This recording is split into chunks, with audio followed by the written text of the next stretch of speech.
조국 재판의 태블릿 PC 김의겸 의원.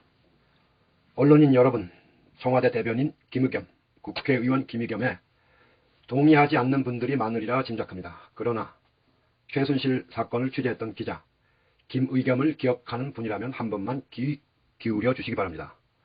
조국 사건 지겨우실 겁니다. 저도 정경심 교수 1심 판결을 보고 다 끝났다라고 생각했습니다.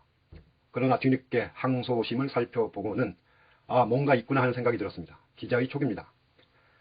간단치 않은 내용이니 비유를 들어 설명하겠습니다. 동양대 표창장 얘기입니다. 검찰의 주장은 정경심 교수가 2013년 6월 16일 방배동 자택에서 범행을 저질렀다는 겁니다. 그리고 이를 입증하기 위해 두 가지 증거를 제출합니다. 범행에 사용한 도구의 사진과 그 도구에 묻어있는 지문입니다. 1. 범행 도구는 어디에 있었나? 검찰이 방배동 거실을 찍은 사진 20장가량을 발견했는데 그 사진 속에 흉기가 있었습니다. 10장은 범행 10개월 전 사진이고 나머지 10장은 범행 2개월 뒤입니다.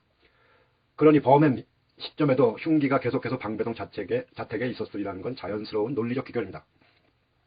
하지만 이번에 변호인단이 새로운 사진 14장을 찾아냈습니다. 범행 시점과 가장 가까운 때의 사진으로 그 흉기가 놓여 있었던 장소는 방배동이 결코 아니었습니다. 아직 어디인지는 확인하지 못했지만 경북 영주에 있는 동양대일 가능성이 높아 보입니다. 그렇다면 범행 시점의 범인과 범행 도구가 수백 킬로미터 떨어져 있었던 것입니다. 정경심 교수의 알리바이, 현장 부재 증명이 성립합니다. 검찰이 재판을 포기해야 할 상황입니다. 더욱이 문제는 검찰이 문제의 사진 14장을 일부러 숨겼을 가능성이 높다는 겁니다. 검찰이 마지못해 뒤늦게 툭 던져준 자료뭉치 속에서 변호인단이 찾아낸 것이니까요. 이 정경심의 지문이 아니었다. 검찰은 범행 도구에 묻어있는 지문을 증거로 제출했습니다. 정경심 교수 것이라는 겁니다. 그 말이 맞다면 정 교수가 평소에 범행 도구를 자주 만졌음을 입증하는 자료입니다. 1심 판사도 그 지문이 정경심 교수의 것이라고 확신한 듯 합니다.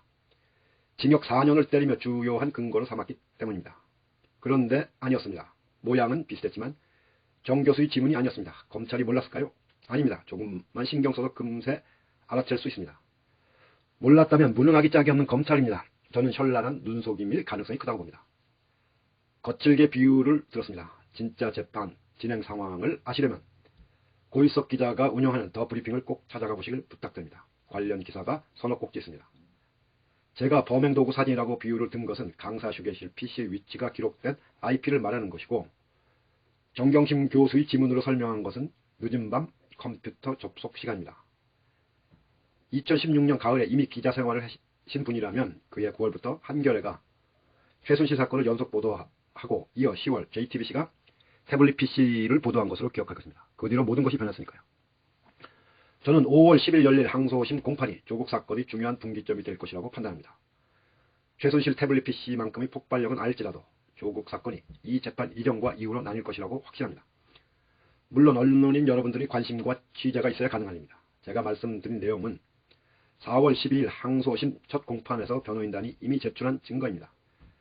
꽤 시간이 흘렀습니다. 그러나 이른바 기성 언론은 아무데도 주목하지 않았습니다. 여러 가지 이유가 있겠지만 아마도 조국 사건이 피로감도 한몫했으리라 여겨집니다. 하지만 감히 말씀드립니다. 5월 10일 결코 놓쳐서는 안 되는 재판입니다. 항소심 두 번째 공판에서 검찰이 어떻게 나올지 저는 너무도 궁금합니다. 변호인들이 내놓은 증거에 뭐로가 답할까요? 여러분도 호기심이 드십니까? 함께 지켜봐 주시지 않겠습니까? 정중히 부탁드립니다. 김의겸